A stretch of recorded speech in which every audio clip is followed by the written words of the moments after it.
Sponsored by I Am Happy Catering, Springfield, Massachusetts. Their chef, Michael Best, can cook anything you want or without being infused. Check out some of what they make on their Instagram at I Am Happy Catering. Or call them at 413-785-8999. You'll be happy you did.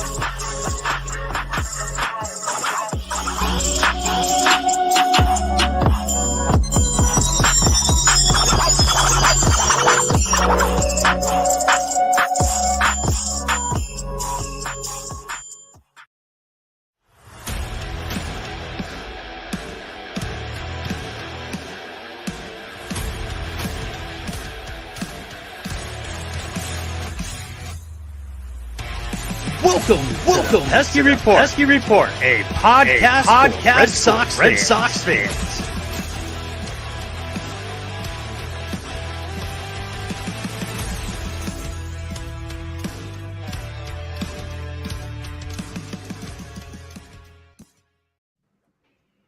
Look at this photograph. Every time Emma does it makes someone laugh. The Angels finally won again. Things are never gonna be the same. They lost 14 in a row, and in the middle got rid of Joe. All they needed was a tank from Squid, and for Shohei the shove he did. Now please come back, kid.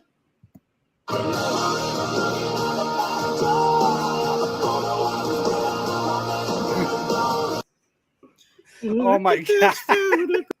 No. Oh my god. Oh, what's going on, everyone? Welcome back to another episode of the Pesky Report. This is episode 135, brought to you by Belly Up Sports Media. My name is Brad Chandler. With me today, I have Doink. Unfortunately, Ryan Brady is unable to join us. Some things have come up, and we wish you and your family the best of luck and everything that's going on. Our thoughts are with you guys. Definitely wanted to start off the show with Jeff Passan singing Nickleback, and we'll talk about the reason why Jeff Passan's singing that. So, hey, Doink, how you doing? So good. Because that video exists. I woke up this morning and I saw this and I was just like, are you fucking kidding me? Like Passan literally bodies like everybody when he's like coming at somebody. But like the fact that he literally like wrote lyrics and then he decided to put like a video out. It was great because he wrote the lyrics like way earlier. And then, like, the video came out, like, a couple hours later. So he posted the lyrics, like, an hour before he made the video. And the video was... So, as of this recording right now, it's 5:30 p.m. on Friday. And he recorded this 15 hours ago. And 16 hours ago, he posted the lyrics. Beautiful. So we're recording this on Friday afternoon, and we normally do record after the series, but fuck West Coast games because Jesus Christ, I'm not, we don't stay up until 2-3 o'clock in the morning. Last night was the only game of that series that I fell asleep early for. As soon as that 3-run homer happened, I was like, okay, I'm gonna go to bed now.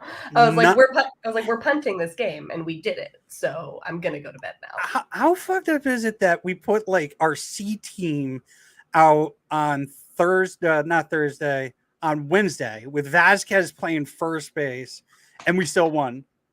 And then we were like, you know what? Let's one up that and see if a bit more. let's try by like. Story and Bogey are going to have the day off together. No, we're going to do that together. We know we said that, Bogey's going to get a day off and then Story could get a day off in the upcoming series. But no, we're going to give them both the same day off. And we're going to put our Ooze and Arroyo in the middle there. I think that's kind of like a point that a lot of people have been hammering home is like, that's so sick that we had the luxury to do that with how we've been playing on this road trip is like we could afford to punt a game for extra rest. And like, that's not a position that we thought we would be in at all 2 weeks ago, 3 weeks ago. Like, I didn't think that we would be able to just be like, Cora in the pregame, he was like, yeah, if we need guys, like, I'll put them in. And I was like, that's code for no one's getting subbed in, because this game is a bench game. And it was great. We let them have we did the Angels some charity. You're welcome. So let's just get into the Nickleback thing. Like I have literally been wanting to talk about this since I found out that every single person was walking up to Nickleback. Now, the full lineup. If I fucking hate Nickleback. So there I said it. I'm like, yeah, I think the like meme of the hate, like if you actually, I know your music taste, so I think it's valid that you don't like Nickelback because you actually just don't like their music. I think like the meme hatred for them is really like whatever. I'm a sucker for like the worst music you've ever heard, so I have a soft spot for Nickelback sometimes.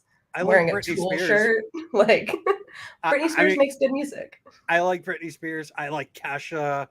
I like stuff like that. I fucking hate Nickelback. They played a show down in like Chile or whatever, and I don't know if you saw this. They were getting rocks thrown at them, and I'm a musician, and I was just like, "That's crazy." They were like, "Are you big rocks?" I don't know, but it got to the point where they actually stopped and walked off stage.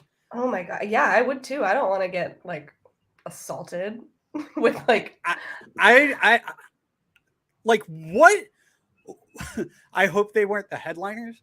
So that's like my thing. But yeah, do you have the lineup? Like what songs? I know Shohei walked up to Photograph. Yeah, we've got Shohei batting leadoff, and he walked out to Photograph. And then Adele walked out to Rockstar. Walsh walked out to How You Remind Me. Duffy walked out to Someday.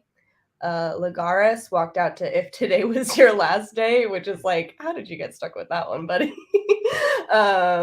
Marsh walked out to When We Stand Together. Mayfield walked out to What Are You Waiting For? Suzuki walked out to This Afternoon. And Wade walked out to Animals. Okay, so I know maybe 2 of those songs. Yeah, and that's all you should know. Like they got all the bangers in there, but then like everyone that got stuck with like the really shitty songs, I think that's really funny. But I do admire them for like sticking, just like picking a bit and like seeing if it worked. But... You know what the funniest part of that was? Like not even the music, the fact that the Angels Twitter account actually put up that fucking photograph with the fucking Red Sox blood. That tweet was like, that's like an instant Hall of Fame baseball Twitter tweet. That's incredible. With like Chad Kroger holding up the photograph of the final score, which was 1-0. Like you not only 1-0 Red Sox, you got shut out in your Nickelback game. So it's like that clearly didn't work. I'm glad they ditched it for the next game because I was worried we were gonna get into like yellow jersey jinx territory where like if they had walked out to Nickelback a second time, that would have just been like, all right, come on. You lost yesterday. I'm totally all set with that. I heard it. I heard Photograph when Shohei walked up and I was like, oh, that's interesting. Like I never noticed that before. And then all of a sudden I like start seeing tweets about how like the Angels are coming out to all nothing but no. Who comes up with that shit? Like, I want to know who decided, guys, you know what we need to do? Nickelback. We're all going to walk up. We're going to our walk-up song. We have to have Nickelback playing our songs. I don't know, like, who... They could pick fucking Metallica, which is actually from around the area. Like, I know it's San Francisco and whatnot, but it's at least a little bit closer. Nickelback is from Canada, and they suck. Yeah, I don't know who like the vibes captain of the Angels is. Do you think it was Trout? You think Trout was fucking like, hey guys, I have a very weird feeling that Tyler Wade is like their clubhouse vibes guy. Because I'll tell you who it isn't. I'll tell you who it isn't. It's not Joe Madden. Nope, certainly is not. Tyler Wade. Do you think Tyler Wade? I don't know. I feel like I was like watching because I love watching him pretend to be a professional baseball player. We can talk about that too. But like, I was watching him just like interact. Like, it seems like everyone really likes him, and like he plays too bad for people. I don't know. He seems like, I don't know. He gives me the type of vibes that would come up with that and be like, guys, like, what if we picked really bad music because we're bad and then we'll win? And it's like, that's, I don't know. You probably should have picked like something sick. Like, I don't know. I would have Backstreet Boys, NSYNC, like something better. That was like, yeah, like do something funny. Like, I mean, I guess if Nickelback is still funny to you, like, congrats. You're 10 years old. I forgot Nickelback even existed until this came out. Like, when was the last time Nickelback was relevant and like music? Like, I haven't, in fairness, like I don't listen to the radio and stuff, but like, I don't know, it's like LA. Like, you have so many, like, you could have picked like an underground like artist and given like them some like recognition, but you decided to give like some shit band like Nickelback. Like, you could have done Trapped. You could have done Trapped. That's so silly. Oh my god, Trapped would have been, but Trapped is like really, that might have been a bad look. Yeah, you know, now that you say that, I completely didn't even think about that. It was just like, what's a shitty band that I actually wouldn't feel like her? But yeah, I forgot all about that situation. Yeah, it's okay. But we don't have to think about. Why don't we just fucking pick good music? You could have done like Snoop Dogg. Like, you're in California. Like, everyone walk out to a Snoop Dogg song. Could you imagine Shohei Ohtani coming out to Gin and Juice? Oh my god, please! He would have hit for the cycle. So we know that Shohei is like one of the greatest of like the now of our generation right now, you know, and like, are we even upset that Shohei beat us? No, not at all. I'm happy that it was literally a one-man show until Sawamura accidentally left a 2-strike pitch in the perfect spot. Doesn't fucking matter. We were punting that game anyways. I literally don't care about that home run, other than the fact that those were Nick Pavetta's earned runs, and I felt so bad for him. Did you see his face? Oh my fucking god! I mean, that's what we love about him. He doesn't hide his emotions. Who was it? I think I was listening to Inside the Monster, and they were saying like his reaction is basically every reaction a pitcher wants to give when they give up their, you know, like when the pitcher comes in gives up the runs. It's like, oh, you fucking asshole. He never hides his emotions, which also like did get him in a little trouble with the earlier in the game. He was like, he was fucking shaking his head. He was shaking his head. When do you think he's going to get tossed for showing his emotions? I don't know. I feel like pitchers have a little bit more leeway. Because they're psychos, unless you're intentionally hitting guys, and I don't think Piv is going to be doing that anytime soon unless he's told to, which he won't be. I don't know. I think he keeps it in check just enough. Like, he really knows what he can push, because he was making nasty faces at the ump, and then the ump made his strike zone a little better for Nick. So that was nice. At least it paid off. I'll tell you right now, like, I know people don't want to hear this shit, but I mean, staying up until like 1 o'clock in the morning to watch a baseball game is like so hard, especially when you're up at 4 o'clock in the morning. It's awful. Yeah, it's fucking terrible. But I made most of the games before I passed out. You know, like, luckily I just found out that what is it? The At Bat app actually carries the audio. Oh yeah, it's great. So if I missed any part of the game, I just throw on Castig and Fleming, and I'm like listening to the game for 3 hours at work, and I'm just like, holy hell, you know, it's like I didn't miss anything. So that's what I've been doing. Luckily, you know, this is actually the series coming up against the Mariners is actually the last late series. So we've got 10 o'clock tonight, 10 o'clock tomorrow. And then it's like a 4 o'clock game on Sunday. 4:30 or something. So that I'm completely fine with that. Like, 10 o'clock on the weekends is fine. Like, I stayed up for the 3 wins. That was cool. I was like, that's why we lost. You didn't stay up because I went to sleep. To be fair, yeah, I did go to sleep right after that home run. That seemed like it was it. I was like, if no one's getting subbed in to hit here, I was like, I'm gonna go to bed. I woke up this morning, grabbed my phone. I'm like, oh my God, tell me we won. Tell me we fucking won. And I laughed. I was like, fuck, we lost. But like getting to go to sleep and then like wake up to all of like the internet being in shambles over the Angels winning was great.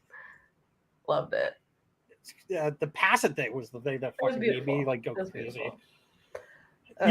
So let's start talking about the series. Yeah, you want to talk about Monday? Yeah.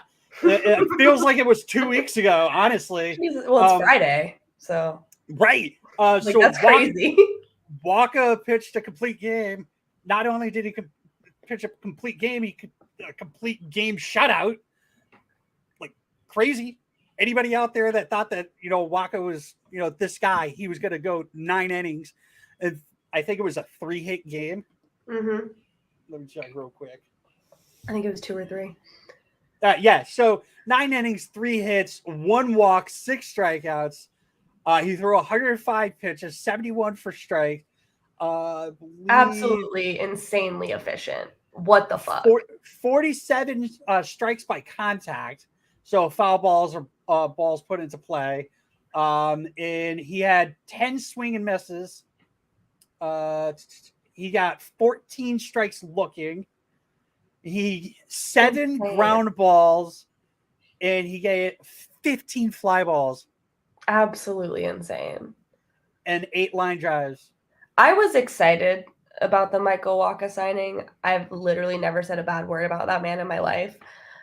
I was not expecting anywhere near that type of like capability.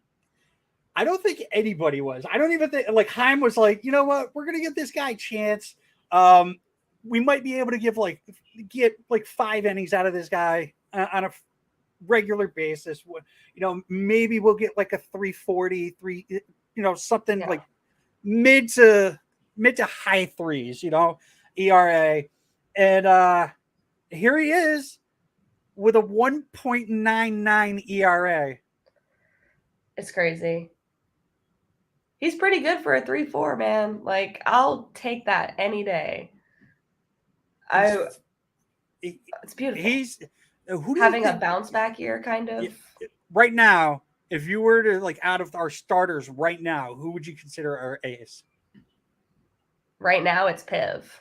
Okay, thank you. I'm literally blowing Brady right now, saying that Pivetta is our ace. Which, yeah, it definitely is. I was so pissed off at him the first game at home.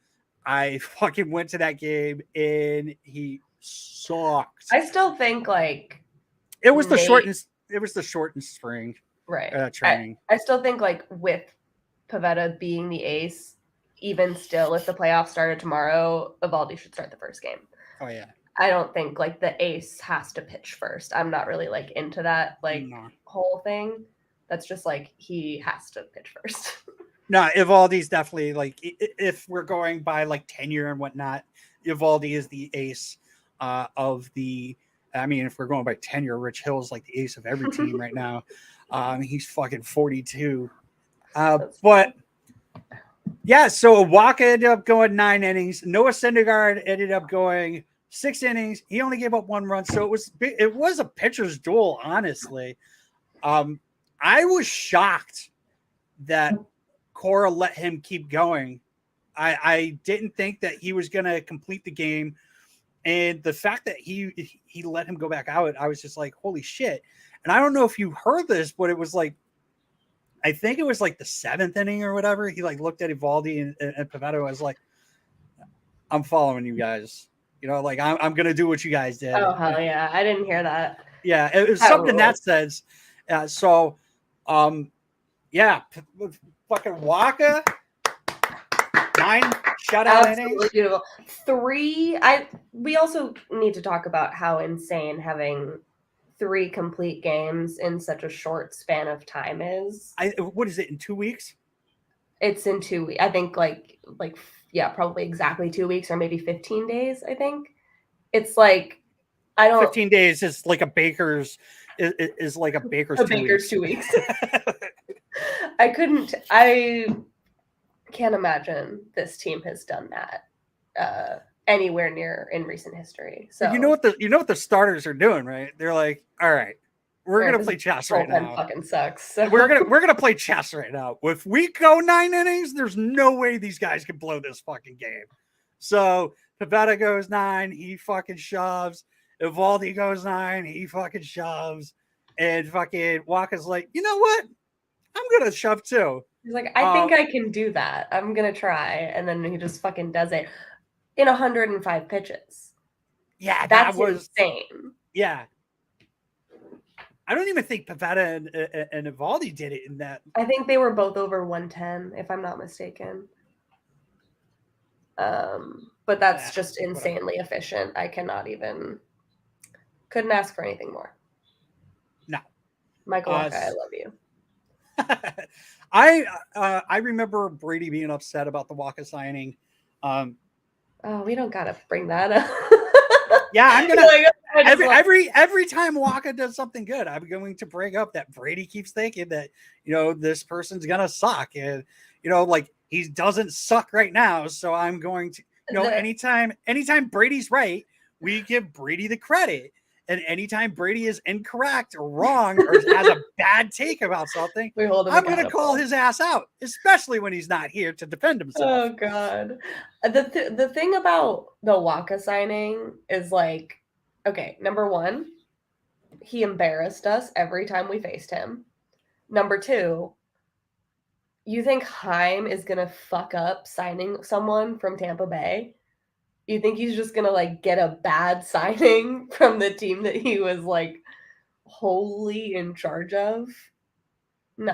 So do you think that the Waka signing for $7 million was a bad deal? No. Not even like not in hindsight or whatever. Like just like without him having a 1.99 ERA. I didn't think it was a bad deal when it happened. Okay. Yeah, I didn't care. I was more like concerned about the Paxton signing because of the fact that he had Tommy John, but I'm pretty excited. I'm actually a guy excited. Fresh off Tommy John. Ooh. Yeah. I want to see him shoved, and then like I'm excited. Heim's like, all right, we're gonna pick your option up, and then like he's in the rotation next year, something like that. Yeah. Can you believe Waka's only 31? It's crazy. He looks like he's pushing 40, but hell yeah, in like a good way. Like he just looks like wise. He looks he looks like Rich Hill should look. Yeah, like Rich Hill looks like he hasn't gotten any sleep in like 4 years. I love it so much. I love Rich Hill. Can't wait for Rich Hill's complete game tonight. That dude, I was about to say like who's next? Like I was so hoping that Whitlock would end up shoving, but we'll end up talking about the Whitlock situation too. But I want nothing but good for Rich Hill. And like there's so many people out there that are just shitting all over Rich Hill. It's like the guy's 42. He's a number 5. And like once Sale comes back and he's in the rotation again, Rich Hill's probably gonna be like the mid reliever guy, the long reliever guy, like he's gonna like if Garrett Whitlock can't go more than like 4 or 5 innings, they're gonna throw Rich Hill in there, something like that. Love it. Yeah, it would be a perfect situation. Also, was it this game? I believe Monday? No, it wasn't this game. It was Tuesday's game. Monday was a whole. We can kind of move on from Monday because it was like, okay, cool. We had complete game shutout and Vasquez had a really sick RBI, and that's it. And it was also Joe Madden's last game as and it was Joe Angels. Madden's last game as the Angels. And he didn't know that. And then it's kind of crazy. We did like break the Angels twice in this series. We got their manager fired, and their like really corny rally didn't work. And Mike Trout got hurt. And well, I won't count that as like a win because it's never a win, especially when Mike Trout gets hurt. But I think he'll be fine. He's not on the IL, so I mean, like bad at all. He got hurt enough to where he didn't play against the Red Sox, and we won 3 games against the Angels. So I'm okay, like as long as he's not going on the IL. Feel better, Mike. Yeah, feel better, Mike. Friend of the pod.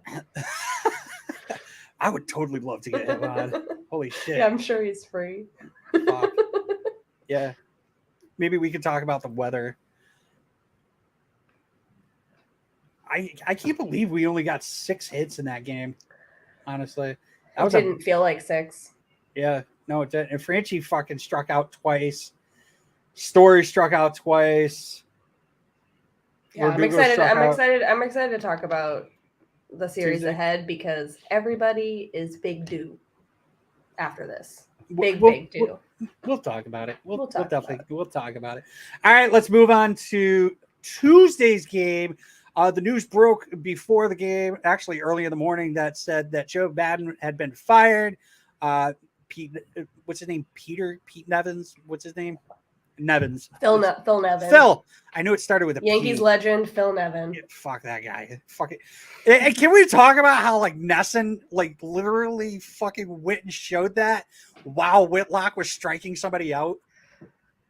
I know you and I were like the only ones in the group that was like, what the fuck is going on? 3 strikeouts. And the other thing was that OB was like, when he had 2, he was like, that's the first strikeout for Whitlock. And I'm like, no, it wasn't. What are we doing? Yeah. And then he got his 3rd. He was like, there's the 2nd strikeout. And we were like, no. Like, you fucking idiot. You and I literally were like the only ones that were paying attention to that. And I'm so happy that you paid attention because I was pissed. Well, without the K zone now, you kind of catch yourself paying attention to the strikes a little bit more. I'm like way more paying attention because I don't have the K zone. I'm actually starting to pay listen to the other team's broadcasts a little more now because they do have the K zone. For this road trip, I wish I did because Obi and Maz at like midnight is literally the worst thing that my ears have ever been exposed to. I know when we found out that Maz was going to be, they're so boring. I don't mind Maz. I don't mind him, but just like the two of them can't banter late night. Like we got so spoiled, like with Don Orsillo being my benchmark for what late night broadcast should sound like. But like you gotta talk to each other a little bit more. It's like Maz is like, I appreciate his effort to try to make conversation, but it just gets. I find the things I like about Maz is like he knows that like he's a negative Nancy, and he mentions it like numerous times. But I appreciate the fact that he says that stuff. All right, so let's start talking about this game, Tuesday's game. This was also the game where Bogey was taken out of the game. Don't remember what inning it was, but I think it was late. It was like the 8th inning. It was definitely late. This was also the Garrett Whitlock game. Do you think that Whitlock is fatigued? Yeah. I mean, I said it because I think we recorded after his last start too. I said I thought he had dead arm, and now I'm worried that it's more than dead arm or dead arm and something else. So last year he threw 73 1/3 innings as a reliever, right? Mm-hmm. He's already at 48 2/3 innings. Yikes. That's a really dramatic stretch. Yeah, we're just increasing in June at that pace. Remember last year they were like, why aren't we putting Whitlock in more? Why aren't we, they were like baiting him a little bit. And then I don't know. Because even still out of the pen, he was not available even every other day. I think he's available every 2 days. So he's still only throwing like 4 innings a week, maybe 5. And 5 or 6 every 5 days is like it's an interesting way to try to stretch someone out. I don't know if it's working. I wasn't a big fan of him becoming the starter, and I'm not gonna back off from that. Yeah, I wish we didn't have to. Like, I don't know. I blame Tanner Houck. Yeah. But he's in fairness, we can blame Chris Sale for this. We can blame Chris Sale. You know, deciding to break his rib or whatever it was. Yeah. He decided to do that. It was all by choice. It was all on purpose. It was totally on purpose.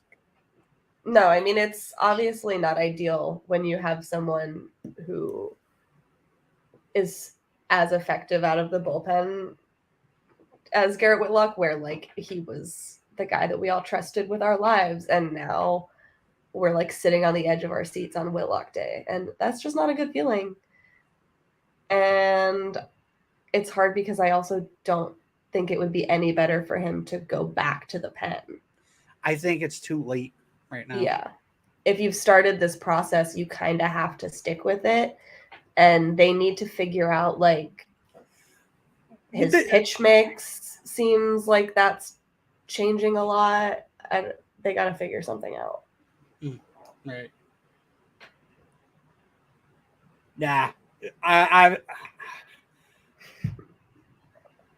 still think that he shouldn't have been a starter, and that's not even with seeing what's going on. It's like, we needed a closer. We decided to go closer by committee, and I was totally for it until obviously, like, it doesn't work. It doesn't work. We need a closer. After I believe it was the third game when Diekman closed out against the Yankees, and he told everybody he didn't give a shit. Everybody was like, "That's our closer." He said exactly what any Boston fan wanted to hear. Like you say, "I don't give a shit," and you have that mentality, and we hear that, and that's like the first thing we hear from you. Yeah, okay, you're our closer. Sold. And then sold. And then unfortunately, that just wasn't meant to be. He immediately started pitching badly. And then they were like, okay, well, here's Robles. We're gonna put him in. And then, like, for some reason, like, every time Robles would get in, he would get 2 outs, and then, like, on the third batter, he'd get 2 strikes, and then, like, shit the bed. Completely shit the bed from there. That's exactly like his MO when he comes in for, like, especially like a save opportunity. He'll come in and he'll be like, "I look good, don't I?" And you're like, "Fuck yeah, he looks so good." And then somehow he'll have 2 outs and 2 strikes and then give up 3 runs. Yeah, Robles somehow. Also, I still love him though. Fun fact: besides, like, yesterday when Sawamura decided to give up that 3-run Johnson, bullpen hasn't been all that bad since Robles and Barnes has been on the IL. It's been good. Robles is back though, so yeah, he did genuinely look better. So that's in one inning he pitched the series, he looked better. So I'm okay with it. So speaking of the fact that we do need a closer or whatnot, Strahm actually ended up closing out this game. Looked really good. The last play there was a hit to Kike Hernandez, who was playing shortstop because Bogey ended up getting hurt. And Kike, made a great play. And Strahm, man, I love seeing Strahm. I love seeing any pitcher like get that excited. Up. Yeah, that was he was so excited, super excited, and he ended up closing the game up the next day as well, which I was shocked. Back-to-back saves. Fuck yeah! Great. Give me that. We've been like kind of waffling back and forth between like, is Strahm my closer? Is Houck my closer? Strahm is my closer. Do you think they kind of like use them both? I don't know. I'm interested. I think probably like this next series and potentially the homestand could be the deciding, because they can go back and forth between both of them based on matchups right now. But giving Strahm back-to-back save opportunities, I don't think Tanner Houck has ever gotten that opportunity. I don't either. So I think that think that kind of says it. Yeah, you've got a point. I mean, how won't be Can available? Tanner even pitch on back-to-back days, even if it's one inning? I am not sure. I'm sure he can. I'm sure he can. Is it It's good. probably more of Not a decision regular. from like a Bush or a Cora, saying, "Hey, yeah, you're not going back to back." But yeah, the game, Red Sox win the game 6-5. This was their sixth game that they won in a row. Fantastic. Also notable during this series is how many Red Sox fans were actually at the game. Like, it was super loud. Mm-hmm. Like, hard to tell like visually because everyone was in red, so you had to rely on sound, and it was like the end of this game was loud. Yeah. And also this was extra innings, and the Red Sox came back to win. Yes, They were down 4-3, and then in the sixth, it was 5-3, and then in the sixth inning they scored one. Seventh inning they scored one, and then they won it in the 10th. Fantastic. That was beautiful. Loved it. Leaving that runner stranded away for this team is like something that we did not think was possible a month and a half ago. So that's really cool. Also. Was this the one where there were like a ton of fucking errors? I feel like there were. Just Bobby had 2. And then that was, and then he sat down the next day, or he didn't play it first. Bob had one. Bob had, because there was only one error, but there was like plenty of errors that it should have been errors to like Wade and I believe Velasquez, mm-hmm. who I think it's funny that those two are both on the Angels coming from the Yankees. That's so funny. Last year Velasquez was like the hero or whatever for the Yankees, and now he's like a quadruple. Ship. He's a quadruple A shortstop or whatever. Wade was fucking terrible. Such a bum. He tried to bunt on 2 strikes. I have never seen that before. Like, I've heard of it. It was so bad. It was such a bad bunt too, and it just went straight. That was the one that went. That was the one that rolled foul. Yeah, was that the one where Christian Vasquez kicked it? And he kicked it towards the Angels dugout. Yeah. I'm not sure if that was that one, but I know he definitely kicked it during this game. It was. Yeah, because then the second one was last night. It was fucking hilarious. And that was but also Bobby had a stolen base, so does that cancel out the error? No. In my opinion, it does. That was a terrible error, though. It was bad, but it that was fucking. Really and then the fact that he went. So. And then, like, he tried to throw it over to fucking Whitlock. Was it Whitlock? I believe it was Whitlock.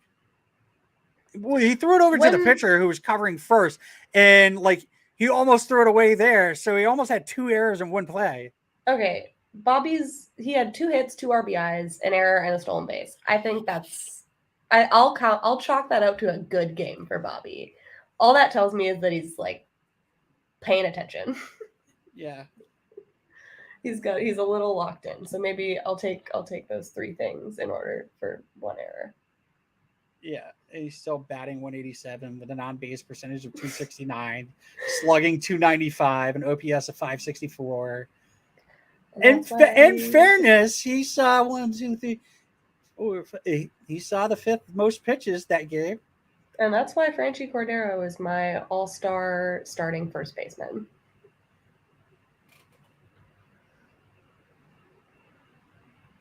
I love Franchi. I don't even give a fuck that he's got a batting average of 235. That's quick to get up that to just like be up there. Giving up on Franchi. I can't believe how many people are loving Franchi that were shitting on him last year. Yeah. This was the guy. This was what we wanted, and this as long as they come around eventually, I'll accept it. You know.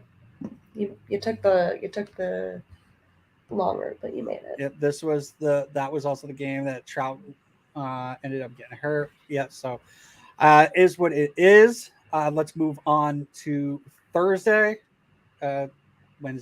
Sorry.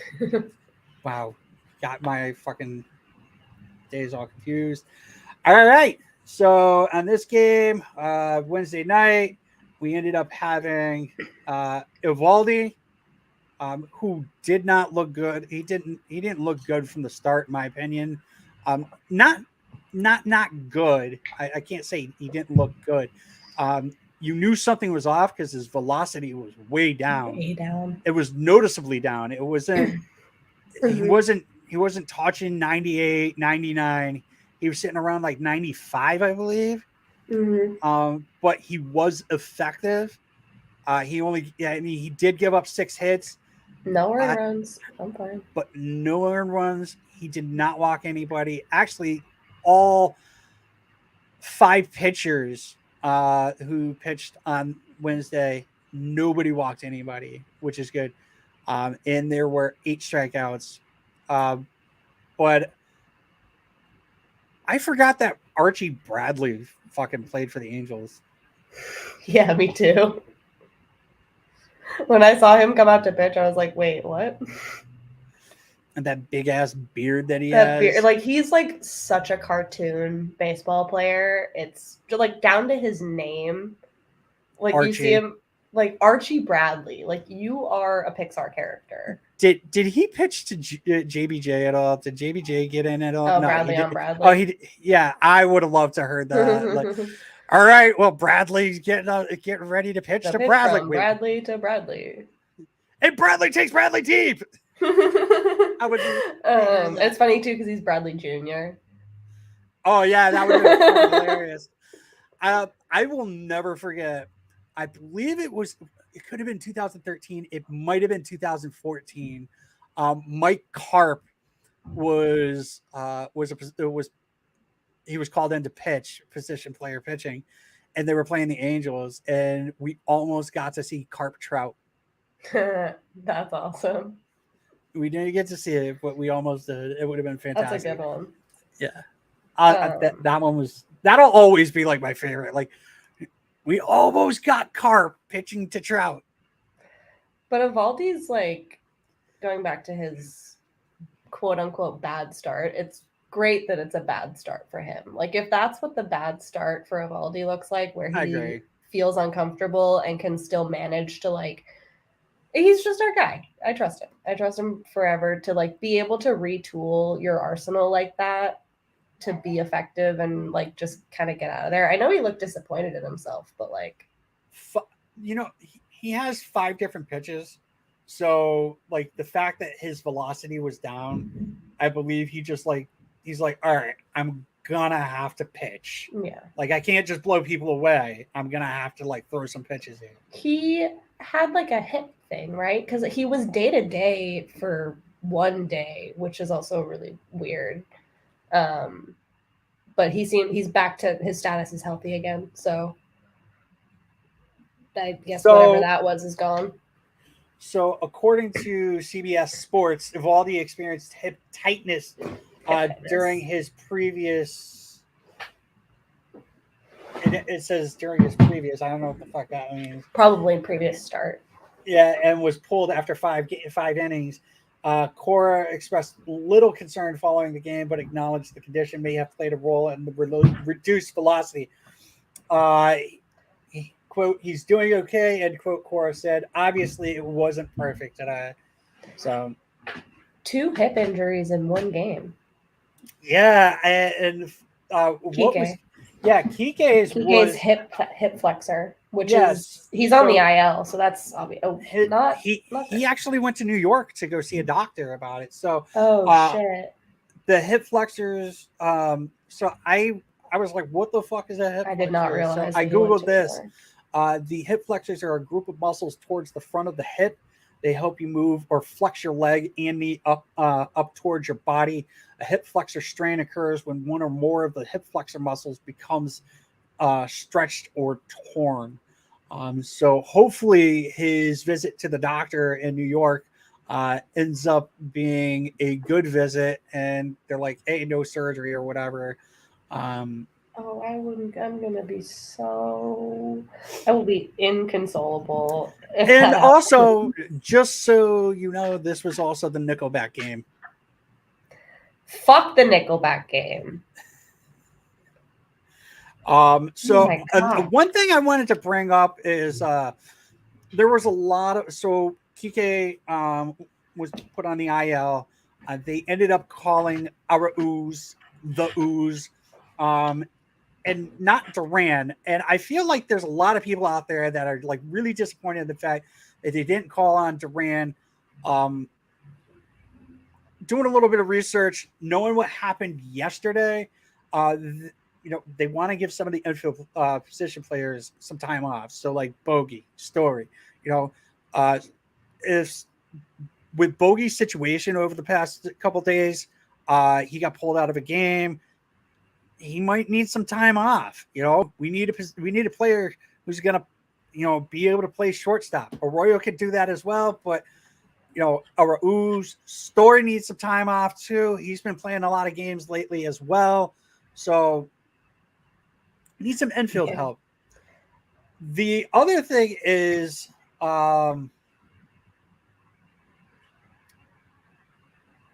people get like, I saw something on Facebook, and it didn't piss me off. It's just like, come on, man. Somebody had mentioned that they don't want to call Jarren Duran because he only has so many options. They called him last year. We tried looking this up. I don't remember how he came up or whatever, but we know he came up during the New York Yankees series after the All-Star break, and he still has 3 options. So it has nothing to do with the fact that they don't want to use his option. He got called up earlier this month. Was it this month? Yeah. That was the reason I thought it was too soon for him to come back up, but I don't know if that's still a rule. Yeah, you know what? When you mentioned that, I went to do some research on it. I couldn't find it. So if there's anybody out there, let us know if there's a timetable after you option a player down. Because Jarren Duran got called up because Jackie Bradley Jr. was going on leave because of his wife giving birth. And then he got sent back down as soon as Bradley came back. Is there a timetable? You can't call them back in a certain amount of time? For some reason, I thought it was 10 days. But I don't know if I'm just totally making that up. It just I feel like that came up a lot last year. So I don't know if that was a COVID exception either. And the other so I was actually shocked to see that Duran actually still has 3 options left. Yeah, that's crazy. Yeah, it's fucking great. I love it. Whatever you do, Bloom, keep doing it. Yeah, right. The Wednesday game was also the C lineup game where Vasquez played first, and man, he made some plays over there. He had some scoops. He was flashing that glove. I was like, look at you playing with a normal size glove and everything. That was not a normal size glove. It was using his regular one? That fucking mitt was huge. Oh, I didn't even notice. I just assumed he would use so I watched the game and I saw that it was a huge fucking glove as well. But then the next day I was listening to Joe and Will, and they were talking about the size of his fucking glove. And I guess it's I forgot what size they said it was, but it can't be so. He was right at the size that you could be at before it becomes an issue. Before it becomes a catcher's glove. I don't know. That thing was ginormous. That's so funny. I just assumed it was smaller. When he played winter ball, I was watching some of the games and he didn't catch at all. He played first base. Love it. And Love that he can do that. And the very first game that he ever played first base was Game 3 of the World Series in 2018. Damn. I can't believe I don't remember that. It was an extra innings. I think Eovaldi was on the mound too. Oh my god. They trust each other that much where he's like, yeah, you can play first. Right. It can't be worse than Bobby. Oh, shots fired. Love it. I love Christian Vasquez is having a comeback year in my heart. I really hated him last year. And he's really trying to prove me wrong this year, and I love it. I don't hate him. I wish he wasn't our number 1 stolen bases for last year, though. Right. I will say that. Well, I think he's well off pace to be. We have a bunch of guys that love stealing bases now, so that's pretty cool.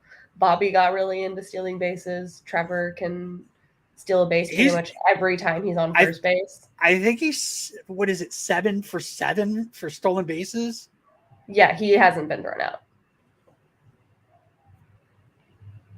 He's insane. I love you, Trevor Story.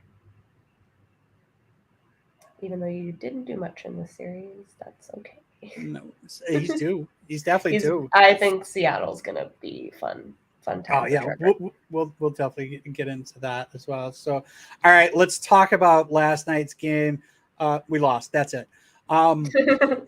Shohei's he took over. He was basically like, all right, I'm gonna go 7 fucking innings, and that's it. Literally said, fine, I'll do it myself, you fuckers, and just did the entire thing by himself.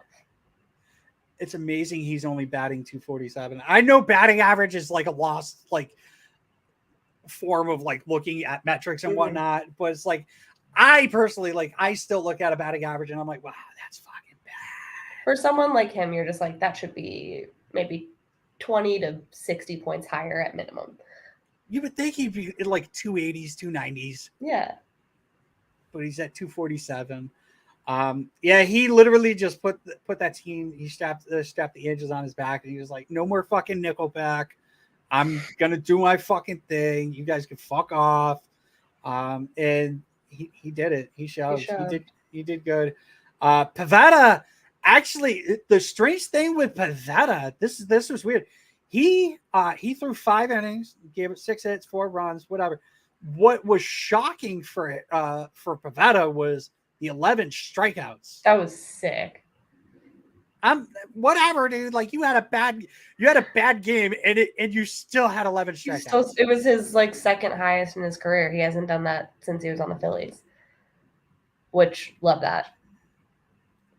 I think he had 12 one time when he was on the Phillies, but yeah, it was really interesting to watch Pivetta be so bummed on himself. When they showed him right out of the game sitting on the bench, he looked really sad. And I was like, dude, you just struck out 11 guys. Yes, we did lose the game. You did take the L, which sucks. And you got 3 earned runs that shouldn't have been yours, or 2. 4. Yikes. One of them was so he gave a 2-run jack to Shohei. Oh, well, I was just counting the Sawamura ones. Oh, okay. Yeah. The ones that shouldn't have been yours. Yeah. Were Sawamura ones. Hey, in fairness, Saw fucking came in with 2 runners on, a runner on second, a runner on first. He came out, there were 0 outs. He got great. 2 outs. He got 2, I believe the count was 2-2, and he just left one over the plate.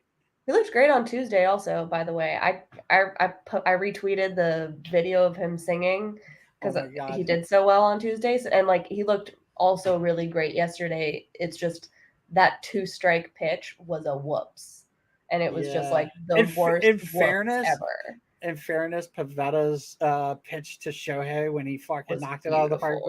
That was right down the. It would have been bad if Shohei didn't crush that, because also watching Shohei Ohtani, I don't watch every Angels game. I just watch his highlights, so I only see Shohei when he's being Shohei. Watching him be cold was really awkward.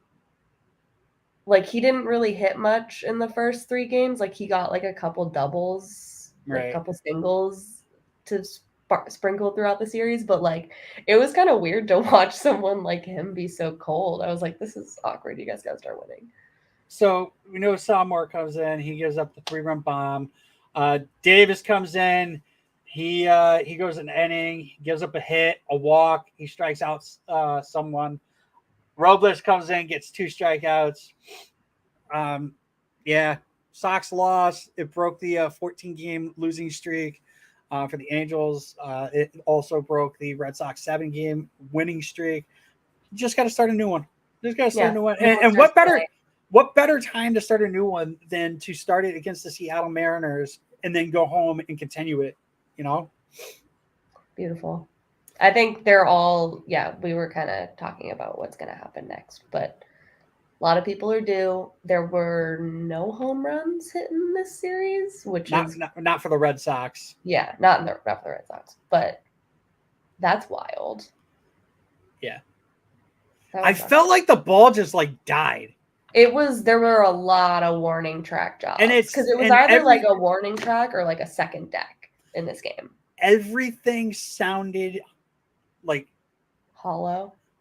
Every time like it got the bat hit the ball, it just sounded like it was cranking. It was gonna crank, like how you hear the sound of the ball hitting against the bat, and it's like, wow, that sounds like it's hit hard. And then you go and look at Baseball Savant, and it's like, wow, that was not really hit all that hard. That was, so.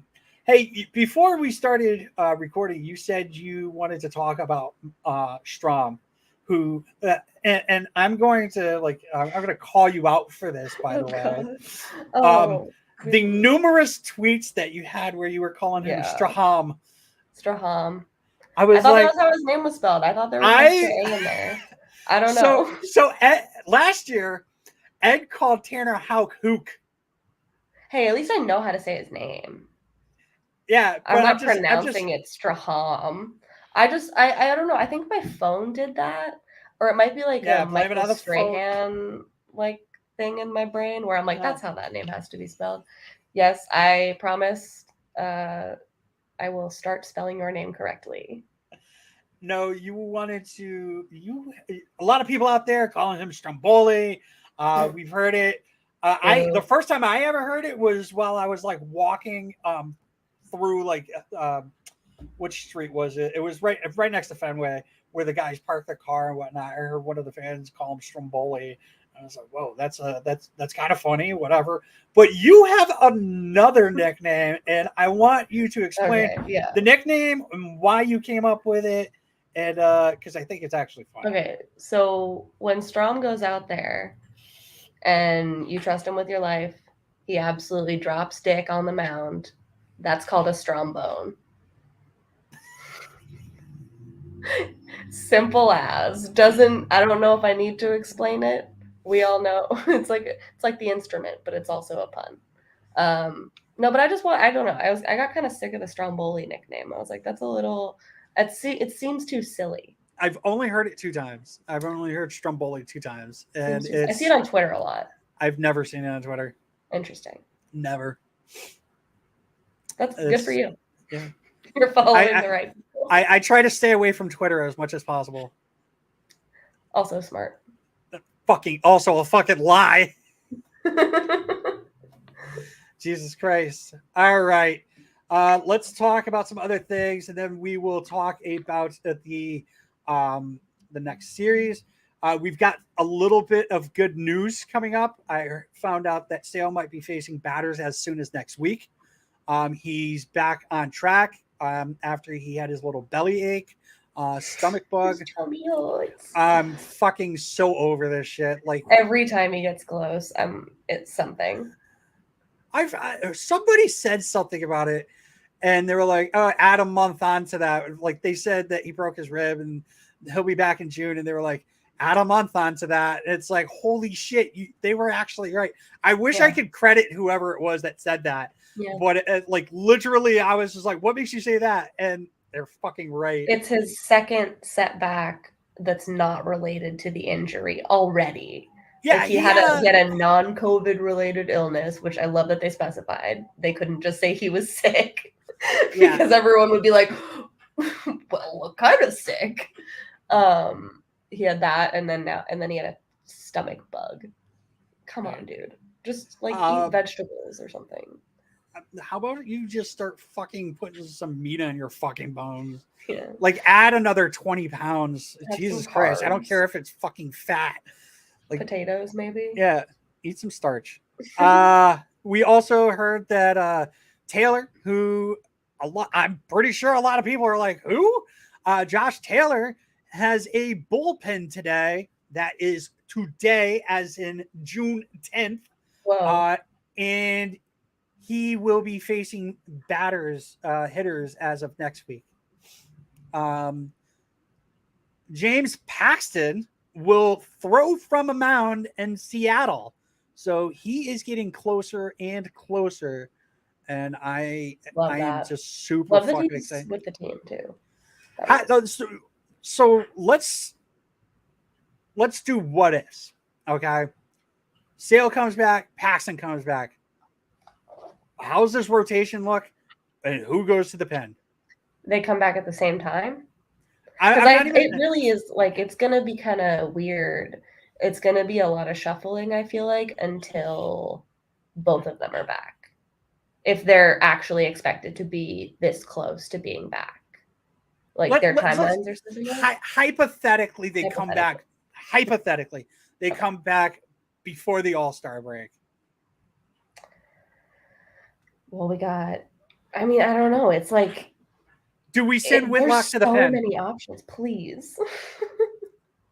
I think if you have those two, comfortably send Whitlock and Hill to the pen, just because you can.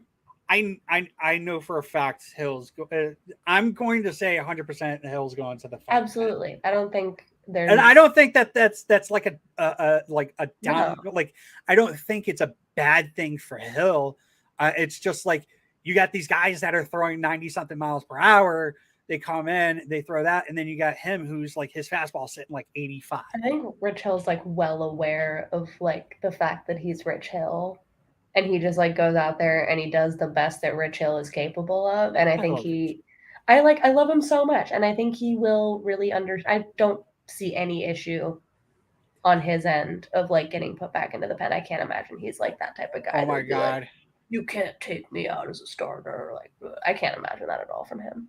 Oh my God. You know what I just realized? What? We have Robbie Ray this fucking Yeah, we fucking series. do.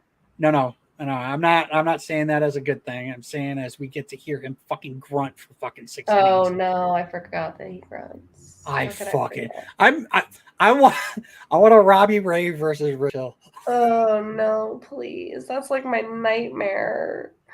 I'm okay with Rich Hill fucking grunting. The guy's 42 years old. Like Robbie he deserves to fucking grunt. He also doesn't grunt on like every single pitch. Evaldi grunts too. Like Evaldi I'm okay with that. Neither of them are like loud or grunt on every pitch. I think Robbie Ray is like one of the worst grunters in the league. I think I might actually watch the game on mute. It's gonna be a good one because he sucks. So and that's the day game too. That's great. That's perfect. Just like listen to some music while you watch the game. Question: would you rather listen to Robbie Ray or Nickleback? I'd listen to Nickleback. That's just because like I would listen to Nickleback over a lot of things. I would probably rather listen to Nickleback over Robbie Ray grunting though. Easy. It is so fucking easy. It's terrible. That's how bad it is. I absolutely fucking hate Nickleback, and I'd rather listen to that over Robbie Ray grunting. All right. Do we have anything else that we want to talk about before we get into the series? Let's go. One more thing. Sorry. MVP. Oh yeah, series MVP.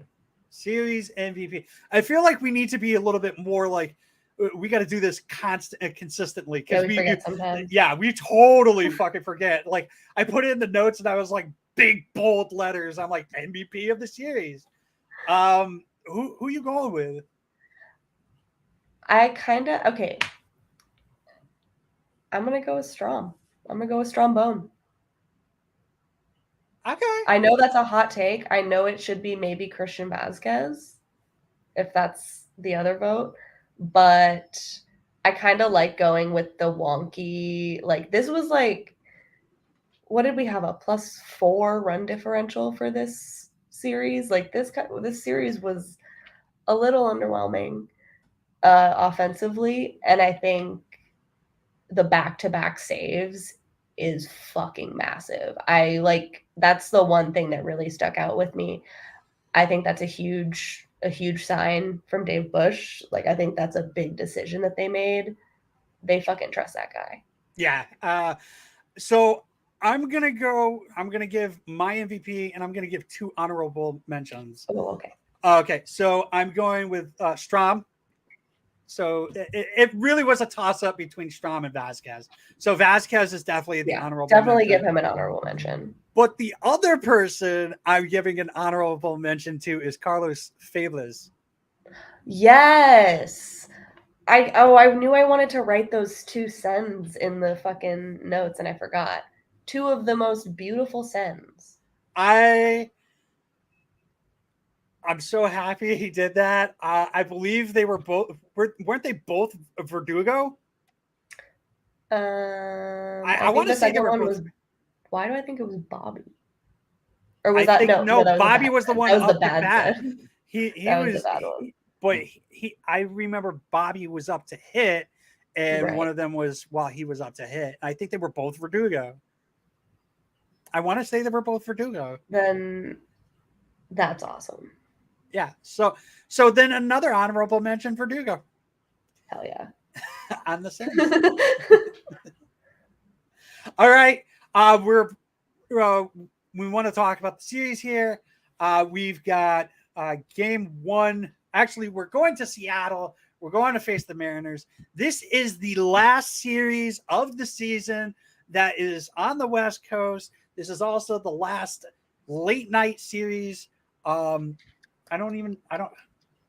Maybe we have a Sunday night baseball, but those games start at 8. So yeah, those are like 8 or 7. Yeah, so we are facing the Mariners in Seattle, 10-10 or 10 o'clock games, whatever, for Friday and Saturday, today and tomorrow. We've got Rich Hill with a 4.4 ERA going up against Marco Gonzalez, who is a 3.59 ERA. I don't know much about Marco Gonzalez. I don't know much about some of these guys here. I know you pay attention more to that stuff. But I do know that the last time that Hill pitched, he went 6 innings. He lasted his last outing against the Athletics, giving up 1 run, 5 strikeouts, got the W. Marco Gonzalez in his last outing went 7 innings, 5 hits, 3 runs, home run, walked 1, and struck out 5. What do you have on Marco? I know Marco Gonzalez sucks. You were supposed to say Polo after that. Marco Polo Gonzalez. Yeah. Yeah, he's got like if we want to get into numbers, I don't know. His WOBA's 341. He gives up a lot of home runs. He's like throwing slop down the middle. I think it'll be pretty good. So who's going deep this game? Trevor's due, right? Raffy's due. I want Everyone's due. I want Raffy to hit 2. I'm getting seeing Aaron Judge and Giancarlo Stanton and like all the other day I saw fucking what's his name Gallo hit a tank yesterday, and there was literally no reason why he should have hit that ball where it was. It was like outside the zone, and he took it, and I was just, what the fuck? He pulled it. Like, fuck you. If we want to talk pitching matchups, game 2. Someone. Oh, sorry.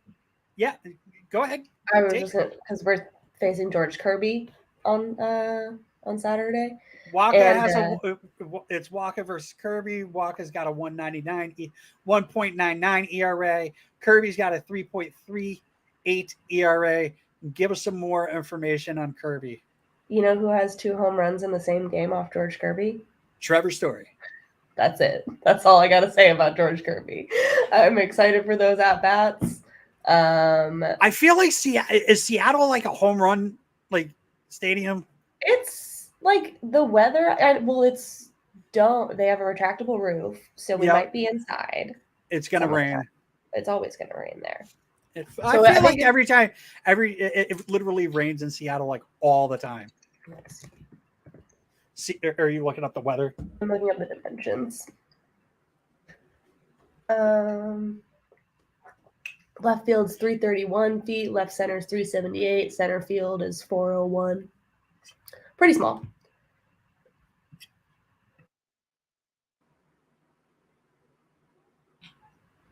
So I think that should. I mean, George Kirby. I also don't want to understate what a good pitcher he is. He has a 3.38 ERA, but he is a heavy strikeout pitcher. So I think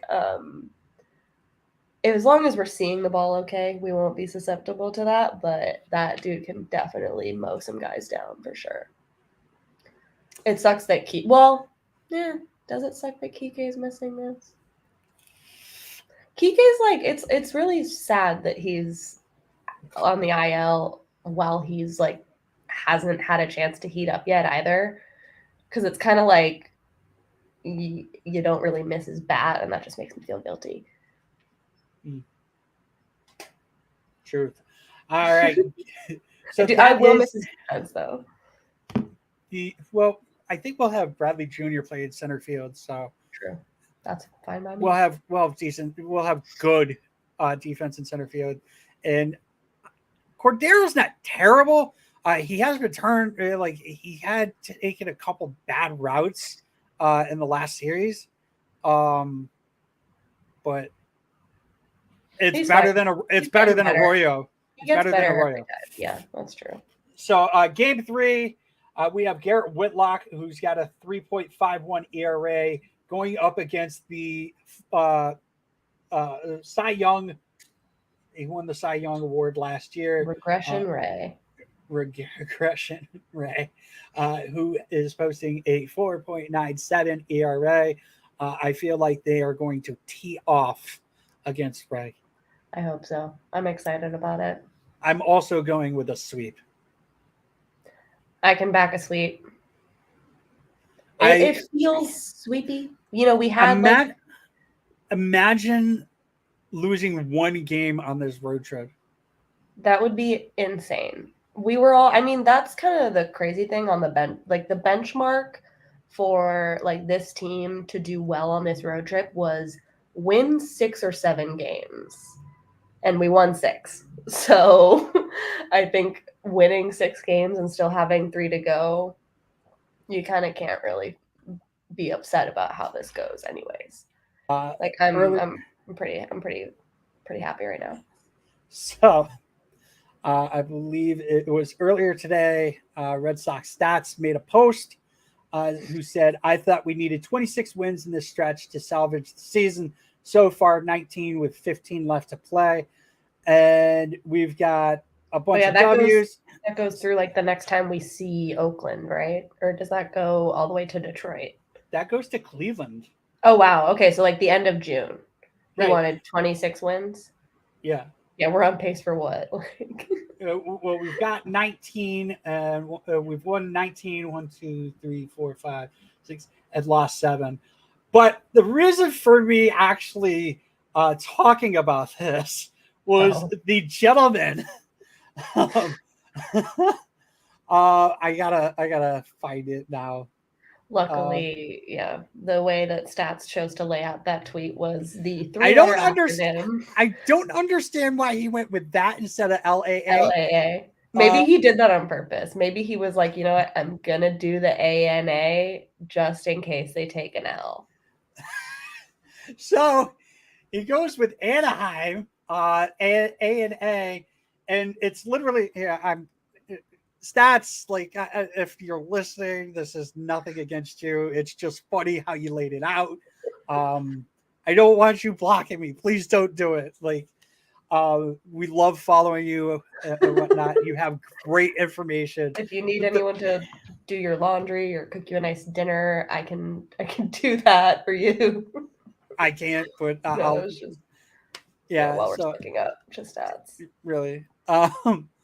Yeah, he blocked me like last year or whatever, and I was just like, "Come on, man!" Like every time somebody would post something in the chat, I'm like, "Can someone take a screenshot of it so I can see what he's saying?" And it's the same with Rosenthal. I have no idea why Rosenthal has the page blocked. But if you are watching this on YouTube or on Twitch right now, you can see the layout that Stats has. WWW, all these W's and whatnot. Then we get down to the Anaheim Angels of Los Angeles, whatever they want to be called, and we get Anna L. Very nice work. I respect the troll job there by Stats. I hope it Beautiful. was legitimately like, you know what? This is what I'm going to do. And I'm going to make it look like it says anal here. I have a disgusting mind, so like when seeing that, it's wow, that was perfect work. Excellent I don't know job. if you didn't do that on purpose. Give yourself a pat on the back, anyways. Oh, if we lose any games in Seattle, it'll say seal.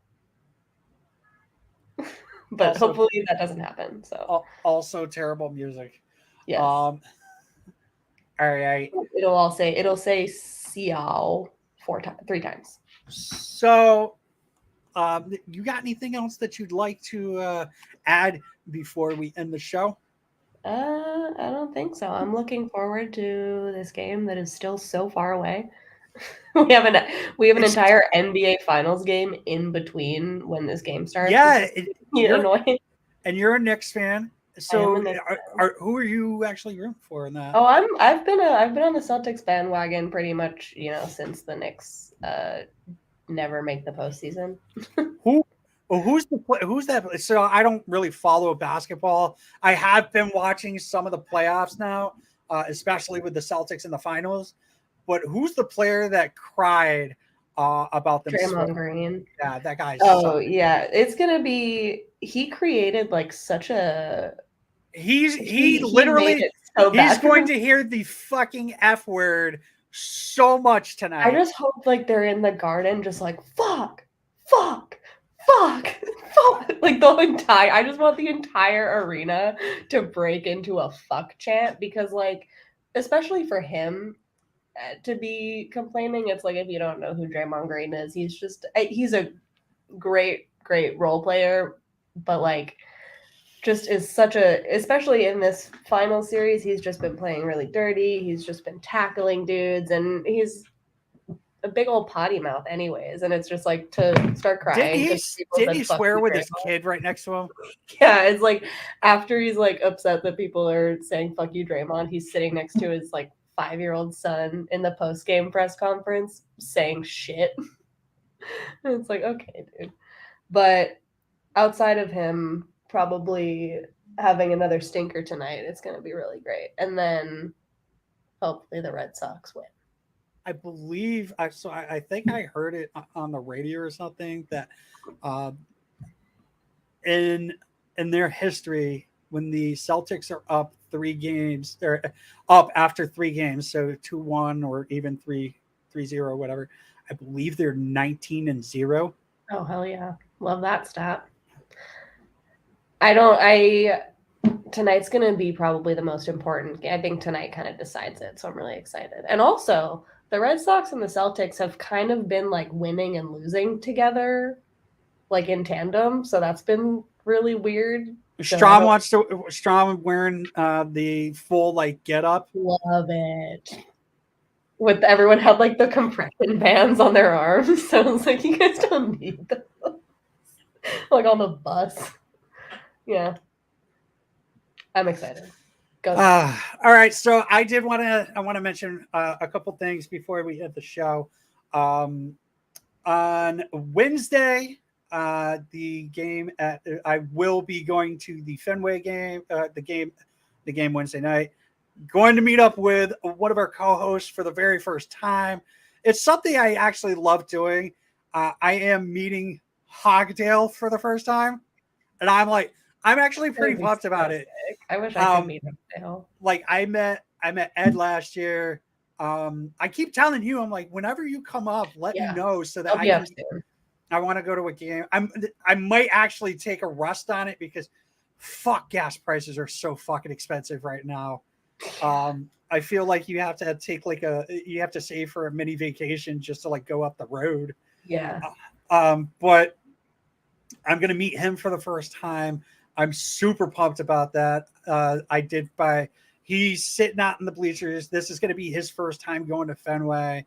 I'm super pumped about that. I want to talk to him, be like, hey, dude, I'm sitting like 2 rows behind him, but the bleachers or whatever, it's like all goes. Yeah. So I'm gonna be there. Also, on that day, I am meeting up with our sponsor from Canadips. Very cool. So they are going to be outside Fenway giving out 10s of the CBD Canadips stuff. I gotta forgot his name. So I'm meeting up with Kyle. I know that Dallas Braden is going to be there as well, and he's like a supporter of Canadips. I forgot the fucking word. I don't know what he does, but he's an investor. That's the word. Let's go Dallas. Yeah, Big so money. Mark McGuire is also an investor. That's really funny.